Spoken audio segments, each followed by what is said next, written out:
नमस्कार, दोपहर समाचार में आपका स्वागत है।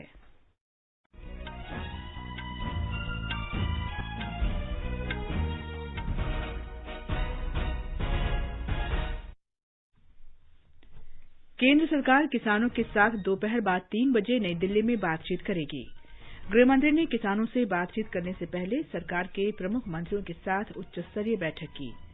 जम्मू कश्मीर में जिला विकास परिषद चुनाव के दूसरे चरण का मतदान समाप्ति की ओर। महाराष्ट्र और उत्तर प्रदेश में राज्य विधान परिषद तथा बृहद हैदराबाद नगर निगम के लिए मतदान जारी। देश में कोविड-19 से स्वस्थ होने की दर 93.94% हुई। अब तक 14 करोड़ से ज्यादा नमूनों की जांच की गई। और आज विश्व एड्स दिवस है।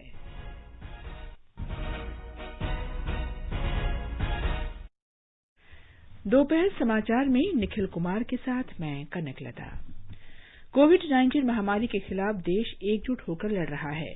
आप भी हमारे साथ सुरक्षा और बचाव के 3 आसान एहतियाती उपायों का संकल्प लें।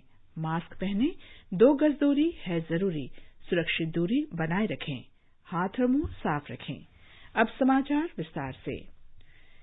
किसान आंदोलन पर विचार विमर्श करने के लिए केंद्रीय गृह मंत्री अमित शाह, कृषि मंत्री नरेंद्र सिंह तोमर और रक्षा मंत्री राजनाथ सिंह ने भारतीय जनता पार्टी के अध्यक्ष जेपी नड्डा के आवास पर बैठक की। इससे पहले आज सवेरे संवाददाताओं से बातचीत करते हुए कृषि मंत्री ने कहा कि सरकार किसान नेताओं से बातचीत करने को तैयार है और उन्हें आज दोपहर बाद 3 बजे इसके लिए आमंत्रित किया गया है। पहले चरण में मौजूद किसान नेताओं को बातचीत के लिए आमंत्रित किया गया है। भाजपा के वरिष्ठ नेताओं के साथ बातचीत करने के बाद आंदोलन को समाप्त करने के लिए किसान नेताओं को निमंत्रण दिया गया है। नए कृषि कानूनों को लेकर किसान संगठन आंदोलन कर रहे हैं। नए कृषि सुधारों के संबंध में सरकार किसानों को आश्वस्त करने और न्यूनतम समर्थन मूल्य के संबंध में व्याप्त अफवाहों को दूर करने की कोशिश करेगी। केंद्र सरकार फिर किसानों को आश्वस्त करना चाहती है कि नए कृषि सुधार का उद्देश्य उनकी आय को दोगुना करना, न्यूनतम समर्थन मूल्य और मंडियों को बनाए रखना है। सरकार किसानों से ये भी अनुरोध करेगी कि वो नए कृषि सुधारों को लेकर व्याप्त अफवाहों पर ध्यान न दें। सुपर्णा सैकिया की रिपोर्ट के साथ समाचार कक्ष से नईम अख्तर। कृषि मंत्री नरेंद्र सिंह तोमर ने कहा है कि पहले दौर की बातचीत में जिन किसान नेताओं ने हिस्सा लिया था, उन्हें वार्ता के लिए आमंत्रित किया गया है। आज 3 बजे सभी किसानों को बुलाया है। जो किसान यूनियन के नेताओं से पिछली बार बातचीत हुई थी, उन सब लोगों को आमंत्रण भेजा है। आज वो आएंगे तो हम जरूर बातचीत करेंगे। हमने हमेशा कहा है कि सरकार चर्चा के लिए हमेशा तैयार है। प्रधानमंत्री नरेंद्र मोदी ने देश के किसानों को आश्वासन दिया है कि नए कृषि संबंधी सुधार उनके विकास के लिए लाए गए हैं। उत्तर प्रदेश में अपने संसदीय क्षेत्र वाराणसी में कल एक सभा में उन्होंने कहा कि सरकार न केवल किसानों को नए बाजार के अवसर प्रदान करना चाहती है, बल्कि मंडी व्यवस्था को भी मजबूत बनाना चाहती है। श्री मोदी ने कहा कि सरकार कृषि सुधारों के साथ न्यूनतम समर्थन मूल्य व्यवस्था जारी रखेगी। प्रधानमंत्री ने जोर देकर कहा कि नए कृषि सुधारों ने किसानों को नए विकल्प और नई कानूनी सुरक्षा प्रदान की है और अगर कोई पुरानी प्रणाली जारी रखना चाहता है तो वो भी उपलब्ध है।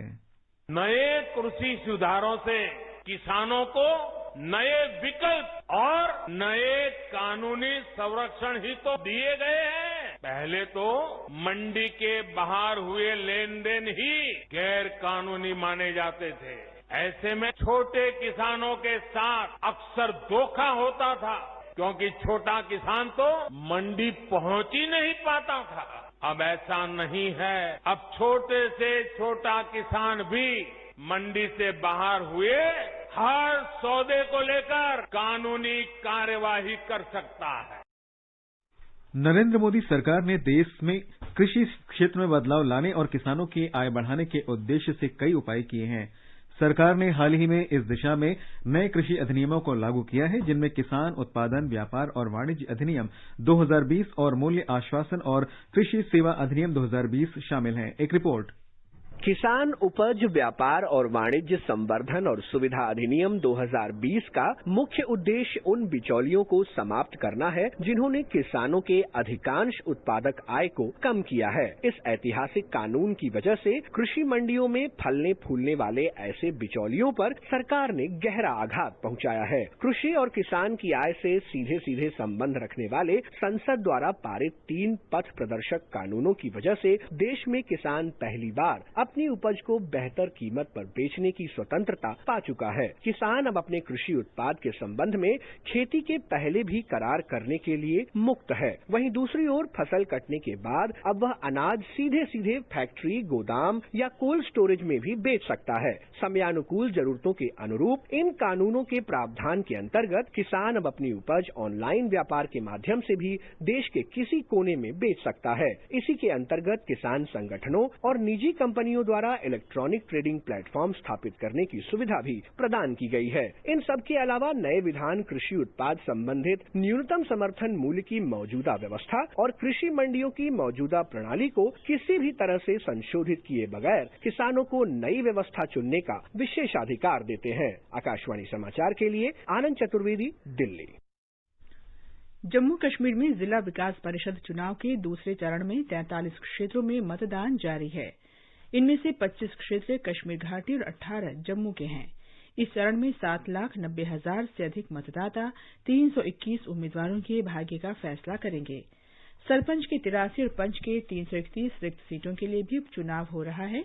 हमारे श्रीनगर संवाददाता ने बताया है कि कड़ाके की ठंड के बावजूद कश्मीर घाटी और जम्मू क्षेत्र में मतदाताओं की लंबी कतारें लगी हुई हैं और लोग मतदान करने के लिए उत्साहित हैं। दिन के 11 बजे तक 23.67% मतदान होने की खबर है। राज्य चुनाव आयुक्त कार्यालय द्वारा जारी विज्ञप्ति के अनुसार कश्मीर घाटी के कुपवाड़ा में 16%, जबकि श्रीनगर में 18.26% मतदान हुआ और जम्मू क्षेत्र के किश्तवाड़ में 28.47%, जबकि डोडा में 35.86% मतदान दर्ज किया गया। जिला विकास परिषद के 8 चरण में होने वाले चुनाव के पहले चरण में शनिवार को केंद्र शासित प्रदेश में 52% मतदान हुआ था। अनुच्छेद 370 हटाने और राज्य को 2 केंद्र शासित प्रदेशों में विभाजित करने के बाद जिला विकास परिषद का ये पहला चुनाव है। उत्तर प्रदेश में विधान परिषद की 11 स्नातक और शिक्षक सीटों के द्विवार्षिक चुनाव के लिए मतदान जारी है। मतदान सवेरे 8 बजे शुरू हुआ, जो शाम 5 बजे तक चलेगा। अब तक किसी अप्रिय घटना की कोई खबर नहीं है। मतगणना 3 दिसंबर को होगी। चुनाव आयोग के अनुसार दोपहर 12 बजे तक 20.36% मतदान हुआ। सबसे अधिक 29.14% बरेली मुरादाबाद शिक्षक खंड में, जबकि सबसे कम 11.57% आगरा स्नातक खंड में हुआ। मतदान केंद्रों पर सुरक्षा के व्यापक प्रबंध किए गए हैं और मतदान समाप्त होने तक शराब की दुकानें बंद कर दी गई हैं। मतदान के दौरान कोविड-19 के दिशा निर्देशों का कड़ाई से पालन किया जा रहा है। जिन 11 सीटों के लिए आज वोट डाले जा रहे हैं, उनमें से 5 खंड स्नातक और 6 सीटें खंड शिक्षक क्षेत्र की हैं। खंड स्नातक क्षेत्र की सीटें हैं लखनऊ, आगरा, मेरठ, वाराणसी और इलाहाबाद। झांसी शिक्षक क्षेत्र की सीटें हैं लखनऊ, आगरा, मेरठ, वाराणसी, बरेली, मुरादाबाद और गोरखपुर, फैजाबाद क्षेत्र। चुनाव में पंजीकृत स्नातक मतदाता खंड स्नातक सीट के लिए और पंजीकृत अध्यापक मतदाता खंड शिक्षक क्षेत्र की सीट के लिए वोट डालते हैं। इस चुनाव में बहुजन समाज पार्टी को छोड़कर सभी बड़ी पार्टियों भाजपा, समाजवादी पार्टी और कांग्रेस ने अपने उम्मीदवार उतारे हैं। कुल 199 उम्मीदवार चुनाव मैदान में हैं। सबसे ज्यादा 30 उम्मीदवार मेरठ खंड स्नातक सीट पर हैं, वहीं सबसे कम 11 उम्मीदवार लखनऊ खंड शिक्षक सीट से चुनाव में हैं। MS यादव, आकाशवाणी समाचार, लखनऊ। महाराष्ट्र में राज्य विधान परिषद के शिक्षक और स्नातक निर्वाचन क्षेत्रों के लिए मतदान जारी है। ये मतदान पुणे, नागपुर और औरंगाबाद डिवीजन के अंतर्गत पड़ने वाले स्नातक क्षेत्रों तथा पुणे और अमरावती डिवीजन के अंतर्गत आने वाले शिक्षक क्षेत्रों के लिए हो रहा है। ब्यौरा हमारे संवाददाता से। महाराष्ट्र विधान परिषद के नागपुर विभाग स्नातक चुनाव के लिए मतदान प्रक्रिया आज सुबह 8 बजे से कोविड प्रतिबंधात्मक निर्देशों का पालन करते हुए शुरू हो गई, जिसमें केंद्रीय मंत्री नितिन गडकरी, नागपुर जिला के पालक मंत्री डॉक्टर नितिन राउत तथा राज्य के विरोधी पक्ष नेता देवेंद्र फडणवीस, इन्होंने अपने मताधिकार का प्रयोग किया। नागपुर के 6 जिलों में होने वाले इस चुनाव में पदवीधर अपने मताधिकार का प्रयोग करके विधान परिषद के लिए विधायक चुनेंगे। आज दोपहर 12 बजे तक नागपुर विभाग में करीब 19% तक मतदान हो चुका है। आज शाम 5 बजे तक मतदान की अवधि है। विदर्भ के अमरावती जिले में भी शिक्षक मतदार संघ के लिए मतदान जारी है। विदर्भ के इन दोनों भी जिले में सत्ताधारी पार्टी महाविकास आघाड़ी तथा विरोधी पक्ष भाजपा में सीधी लड़ाई है। चुनाव के नतीजे 3 दिसंबर को घोषित किए जाएंगे। धनंजय वानखेड़े, आकाशवाणी समाचार, नागपुर। वृहद हैदराबाद नगर निगम चुनाव के लिए मतदान जारी है। दोपहर 1 बजे तक लगभग 18% मतदान की खबर है। कोविड-19 के दिशा निर्देशों के साथ साथ कड़ी सुरक्षा के बीच मतदान शांतिपूर्वक चल रहा है। कुछ वार्डों में विभिन्न राजनीतिक दलों के कार्यकर्ताओं के बीच तकरार और हल्की झड़प होने की खबर है। 150 वार्ड के 74 लाख से अधिक मतदाता अपने मताधिकार का इस्तेमाल कर रहे हैं, जिनमें 50% महिला मतदाता हैं। मतदान शाम 6 बजे तक चलेगा। इस चुनाव में टीआरएस 150 जबकि भारतीय जनता पार्टी 149 वार्डों में चुनाव लड़ रही है। कांग्रेस 146, तेलुगु देशम पार्टी 106, एआईएमआईएम 51 और वाम दल 51 वार्डों के लिए चुनाव लड़ रहे हैं। इस चुनाव में 76 उम्मीदवार पंजीकृत दलों से और 415 निर्दलीय प्रत्याशी के रूप में भाग ले रहे हैं। ये समाचार आकाशवाणी से प्रसारित किए जा रहे हैं। ताजा समाचार जानने के लिए आप हमारे Twitter handle @AIR News Hindi को फॉलो कर सकते हैं। चलो मिलकर एक शुरुआत करें, चलो एक फैसला आज करें, मास्क नहीं तो टोकेंगे, कोरोना को रोकेंगे, चलो एक इरादा करते हैं, चलो कुछ वादा करते हैं, मास्क नहीं तो टोकेंगे, कोरोना को रोकेंगे। ये आकाशवाणी है। और आगे बढ़ने से पहले मुख्य समाचारों पर एक नजर। केंद्र सरकार किसानों के साथ दोपहर बाद 3 बजे नई दिल्ली में बातचीत करेगी। गृह मंत्री ने किसानों से बातचीत करने से पहले सरकार के प्रमुख मंत्रियों के साथ उच्च स्तरीय बैठक की। जम्मू कश्मीर में जिला विकास परिषद चुनाव के दूसरे चरण का मतदान समाप्ति की ओर। महाराष्ट्र और उत्तर प्रदेश में राज्य विधान परिषद तथा बृहद हैदराबाद नगर निगम के लिए मतदान जारी। देश में कोविड से स्वस्थ होने की दर 93.94% हुई। अब तक 14 करोड़ से ज्यादा नमूनों की जांच की गई और आज विश्व एड्स दिवस है। देश ने कोविड के खिलाफ लड़ाई में महत्वपूर्ण कदम बढ़ाते हुए संक्रमण के नए मामलों को रोकने में उल्लेखनीय सफलता प्राप्त की है। लगातार 24 दिनों से नए मामलों की संख्या प्रतिदिन 50,000 से कम रिकॉर्ड की जा रही है। पिछले 24 घंटों के दौरान करीब 31,000 नए मामलों की पुष्टि हुई, जबकि इस दौरान 482 लोगों की मौत हुई है। वहीं लगभग 42,000 संक्रमित रोगी भी ठीक हुए हैं। देश में अब तक 88,90,000 लोग संक्रमित हुए हैं। स्वस्थ होने की दर भी बढ़कर लगभग 94% तक पहुंच गई है। देश में स्वस्थ होने वालों की संख्या संक्रमित लोगों की संख्या से करीब 20 गुना ज्यादा है। वर्तमान में देश भर में संक्रमित लोगों की संख्या केवल 4,35,603 रह गई है। स्वास्थ्य मंत्रालय के अनुसार नए मामलों में 78% संक्रमित लोग दिल्ली, महाराष्ट्र, केरल, पश्चिम बंगाल, हरियाणा और राजस्थान जैसे राज्यों से हैं। पिछले 24 घंटों में देश में लगभग 9,70,000 कोविड नमूनों की जांच की गई। इसके साथ ही कुल जांच का आंकड़ा लगभग 14,13,50,000 तक पहुंच गया है। स्वास्थ्य मंत्रालय ने कहा है कि बड़ी संख्या में जांच ने कोविड की सकारात्मकता दर को 4% से नीचे बनाए रखा है। देश में हो रही दैनिक जांच विश्व स्वास्थ्य संगठन द्वारा निर्धारित मानकों का 5 गुना है। देश की दैनिक कोविड जांच क्षमता 15 लाख हो गई है। इस समय देश में कोविड के नमूनों की जांच के लिए 2,170 प्रयोगशालाएं हैं। गुजरात में पिछले 24 घंटे के दौरान कोविड के 1,500 से अधिक नए रोगियों की पुष्टि हुई। राज्य में कोविड से स्वस्थ होने की दर 90.96% हो गई है। एक रिपोर्ट।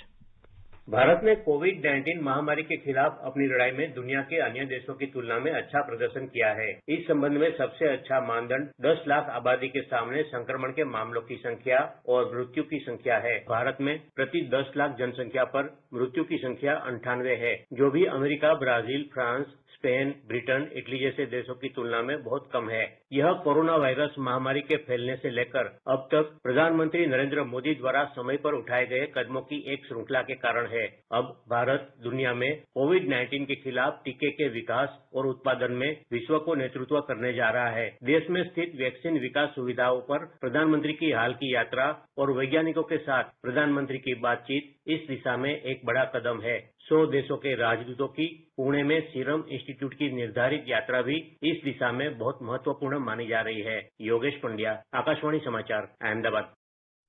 मिजोरम में पिछले 24 घंटों के दौरान कोविड-19 से 59 रोगी स्वस्थ हुए जबकि 22 लोग संक्रमित हुए हैं। इसके साथ ही राज्य में संक्रमित लोगों की संख्या बढ़कर 3,847 हो गई है। ठीक होने की दर 91.47% हो गई है।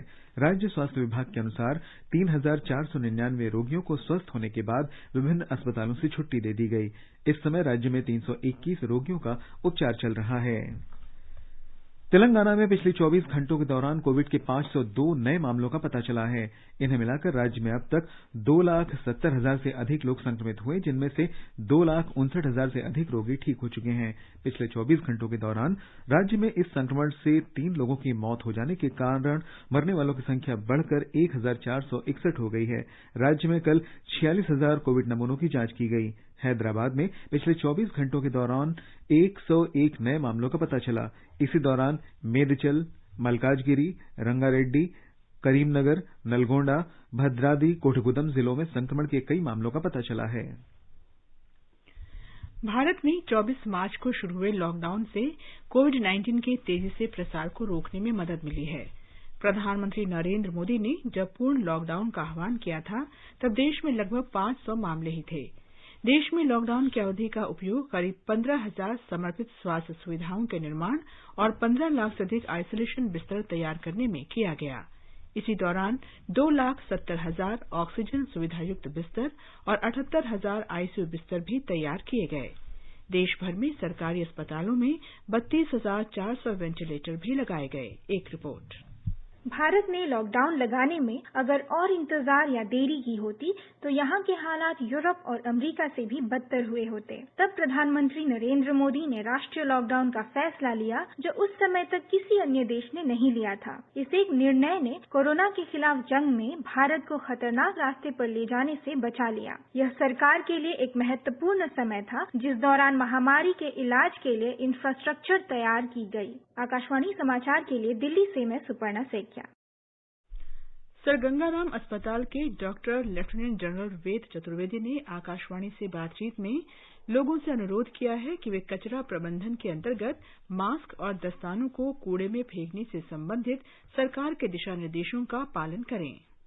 कोई भी चीज के लिए, चाहे आपका कोई वेस्ट प्रोडक्ट हो या आपके हाथों के साबुन है, एक सैनिटाइजर है और एक तीसरी चीज है जो प्लास्टिक मटेरियल्स वगैरह को क्या करते हैं, डिसइंफेक्ट करके फिर इनको कट करके और छोटे छोटे प्लास्टिक के गोले बना लेते हैं। जो वेस्ट मैनेजमेंट की स्कीम है वो हर जगह लागू है जहां बहुत बड़ी मात्रा में इसका उपयोग हो रहा है। आकाशवाणी का समाचार सेवा प्रभाग आज अपने फोन इन कार्यक्रम में हिंदी और अंग्रेजी में कोविड-19 पर विशेष परिचर्चा प्रसारित करेगा। लेडी हार्डिंग मेडिकल कॉलेज में मेडिसिन के प्रोफेसर डॉक्टर अनुपम प्रकाश इस चर्चा में भाग लेंगे। श्रोता हमारे टोल फ्री नंबर 1800-115767 पर फोन करके विशेषज्ञ से सीधे सवाल पूछ सकते हैं। इसके अलावा लैंडलाइन नंबर 01123314444 पर भी सवाल पूछे जा सकते हैं।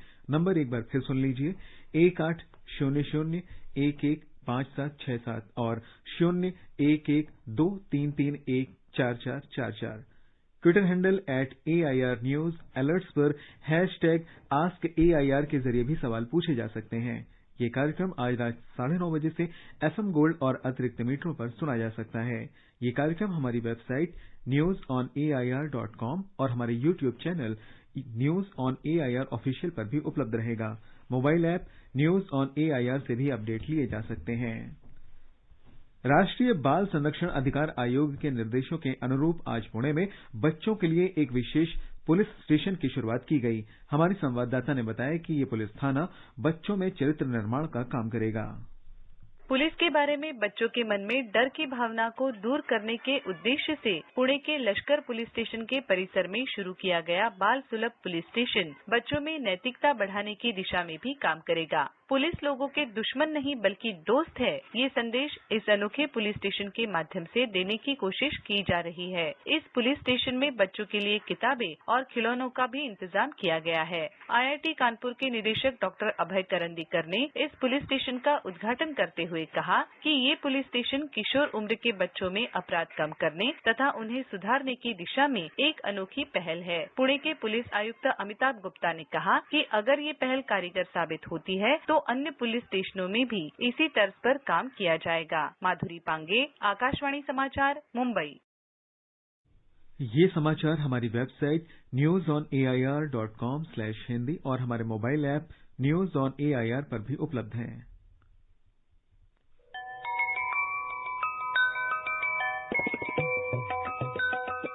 सटीक, विश्वसनीय और समाचारों की विस्तृत जानकारी के लिए सुने हमारे आधे घंटे के समाचार बुलेटिन AIR News 24x7 और FM Gold पर प्रतिदिन सुबह 8 बजे, दोपहर 2:30 बजे और सायं 8 बजे हिंदी में और अंग्रेजी में सुबह 8:30 बजे, दोपहर 2 बजे और शाम 8:30 बजे।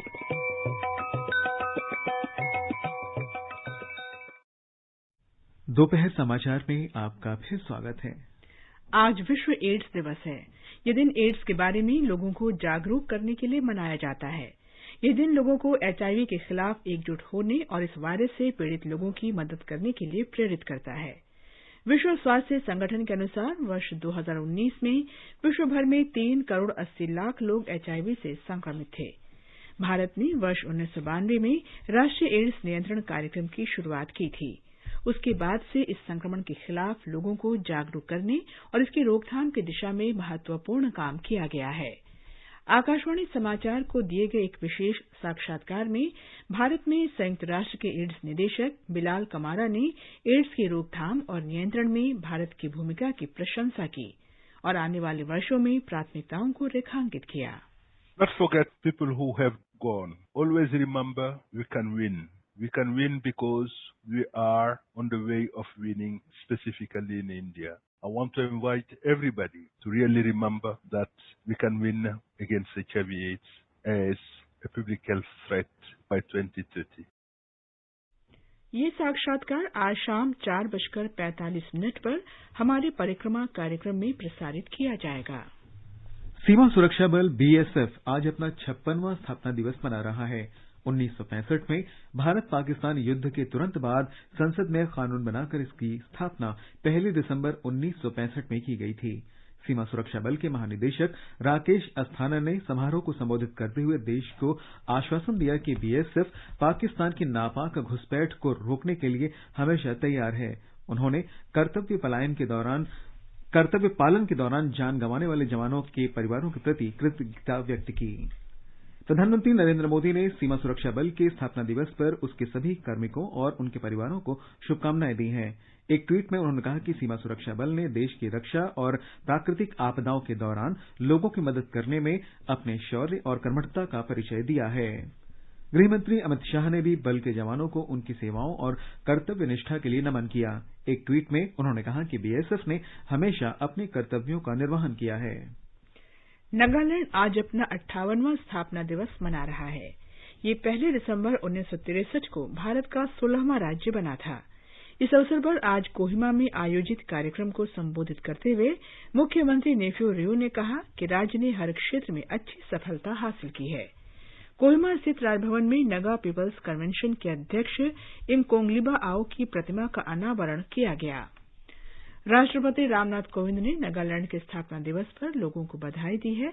एक ट्वीट में श्री कोविंद ने कहा कि नागालैंड में धरोहरों, संस्कृति और प्राकृतिक सुंदरता का अनूठा सम्मिश्रण देखने को मिलता है। उपराष्ट्रपति और प्रधानमंत्री ने नागालैंड के स्थापना दिवस पर लोगों को बधाई दी है। उपराष्ट्रपति एम वेंकैया नायडू ने कहा कि नागालैंड सुंदरता, सांस्कृतिक विरासत और जीवंतता के लिए जाना जाता है। प्रधानमंत्री नरेंद्र मोदी ने अपने संदेश में कहा कि नागालैंड के लोग बहादुरी और दयालुता के लिए जाने जाते हैं। केंद्रीय गृहमंत्री अमित शाह ने भी नागालैंड के निवासियों को बधाई और शुभकामनाएं दी हैं। एक ट्वीट में उन्होंने आशा जताई कि आने वाले वर्षों में ये सुंदर राज्य विकास की नई ऊंचाइयों को छुएगा। इस अवसर पर राज्य के निवासियों को बधाई देते हुए सूचना और प्रसारण मंत्री प्रकाश जावड़ेकर ने कहा कि नागालैंड अपनी विविधता और परंपराओं के साथ हॉर्नबिल पक्षी और अमूर बाज के लिए भी जाना जाता है। विदेश मंत्री एस जयशंकर ने आज ऑस्ट्रेलिया के विदेश मंत्री मैराइस पेन से फोन पर बात की। एक ट्वीट में विदेश मंत्री ने कहा कि उन्होंने क्षेत्रीय और वैश्विक मुद्दों समेत पारस्परिक महत्व के विषयों पर उनसे चर्चा की। अमेरिका के नवनिर्वाचित राष्ट्रपति जो बाइडेन आज औपचारिक रूप से अपने प्रमुख आर्थिक नीति सलाहकारों का परिचय कराएंगे। समझा जाता है कि बाइडेन अपनी इस टीम में कई महिलाओं को शीर्ष भूमिकाओं में रखेंगे। टीम के सदस्यों में आर्थिक सलाहकारों की परिषद के अध्यक्ष के रूप में प्रिंसटन विश्वविद्यालय की अर्थशास्त्री सिसिलिया राउज शामिल हैं। वे आर्थिक सलाहकार परिषद का नेतृत्व करने वाली पहली अश्वेत महिला होंगी। ये परिषद राष्ट्रपति को आर्थिक नीति पर सलाह देती है। अर्थशास्त्री हीथर बाउशे और जेरेड बर्नस्टीन को भी इस परिषद में शामिल किया गया है। उधर भारतीय मूल की नीरा टंडन को प्रबंधन और बजट कार्यालय की प्रमुख के रूप में नामित किया गया है। येलेन अमेरिका की पहली महिला वित्त मंत्री होंगी। बंगाल की खाड़ी में दक्षिण पूर्व में बना तीव्र दबाव का क्षेत्र 11 किलोमीटर प्रति घंटे की रफ्तार से पश्चिम की ओर बढ़ रहा है। मौसम विभाग के अनुसार ये इस समय कन्याकुमारी के 900 किलोमीटर दक्षिण पूर्व में स्थित था। अगले 24 घंटों में इसके चक्रवात में परिवर्तित होने और उत्तर पश्चिम की ओर बढ़ने की संभावना है। इसके कल शाम या रात तक त्रिंकोमाली के पास श्रीलंका तट को पार करने और उसके बाद पश्चिम की ओर बढ़ने की आशा है। 3 दिसंबर की सुबह तक इसके दक्षिण तमिलनाडु तट की ओर बढ़ने की संभावना है।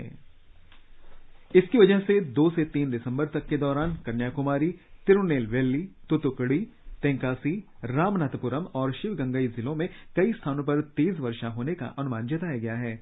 मछुआरों को इस दौरान समुद्र में न जाने की सलाह दी गई है। और अब एक नजर आज के मौसम पर। राष्ट्रीय राजधानी दिल्ली में आज आसमान साफ रहेगा। तापमान 8 से 27 डिग्री सेल्सियस के बीच रहने का अनुमान है। मुंबई में आसमान आमतौर पर साफ रहेगा और तापमान 24 से 35 डिग्री सेल्सियस के आसपास रहने के आसार हैं। चेन्नई में बादल छाए रहेंगे। कुछ स्थानों पर गरज के साथ बारिश हो सकती है।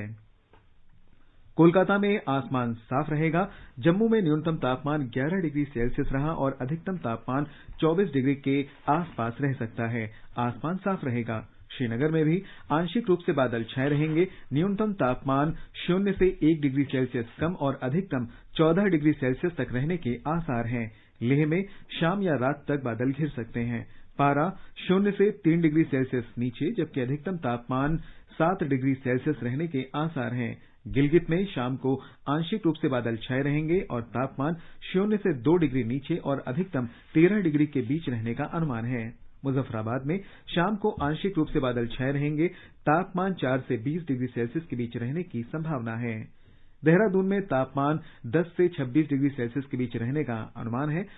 आसमान आमतौर पर साफ रहेगा। चंडीगढ़ में आमतौर पर आसमान साफ रहेगा।